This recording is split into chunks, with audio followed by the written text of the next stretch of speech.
Hi hello எல்லோரும் எப்படி இருக்கீங்க? இன்றைக்கி தைப்பூச திருநாள். இன்றைக்கி இந்த கோலம் தான் போடணுன்ட்டு மைண்டில் யோசிச்சு வச்சுருந்தேன். அதே மாதிரியே போட்டிருக்கேன். என் கோலம் எப்படி இருக்குன்னு சொல்லுங்கள். நீங்கள் எந்திரிச்சு நானும் குட்டி பண்ணவும் தலைக்கூத்தி சூப்பராக ரெடி ஆயாச்சு. நாங்களும் எப்படி இருக்கோன்னு சொல்லுங்கள். ரொம்ப கீழே வந்து எங்கள் அத்தை எல்லா வேலையுமே முடிச்சிட்டாங்க. கடைசியாக வடை மட்டும் தான் போட்டுட்டு இருந்தாங்க. அதனால் அதை மட்டும் தான் நான் வீடியோ எடுத்தேன். அதுக்கப்புறமா வந்து பூஜை ரூமில் எங்கள் வீட்டு பூஜை ரூம் எப்படி இருக்குன்னு சொல்லுங்கள். அப்புறம் ஒன்றுனா வந்துட்டு கிச்சன்லேருந்து எடுத்துகிட்டு வந்து வைக்கிறது, பூஜைக்கெல்லாம் ரெடி பண்ணுறது, தைப்பூச படையல் போடுவோம், அதுக்காக ரெடி பண்ணுறது தான் எங்களோட வேலை. அதெல்லாம் ஒன்றா ரெடி பண்ணிகிட்டு இருந்தோம். அப்புறமா வந்துட்டு குட்டி பண்ணை வந்து கந்தசஷ்டி கவசம் படிச்சுட்டு இருந்தாங்க.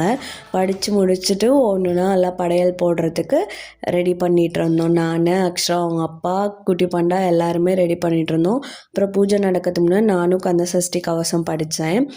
ஏன்னா வந்துட்டு முருகனுக்காக 48 நாள் விரதம் இருந்தேன் இல்லையா, சரி ஒரு கந்தசஷ்டி கவசம் படித்தா நிறைவு பெறும்னு நான் சொல்லியும் கேட்டிருக்கேன்.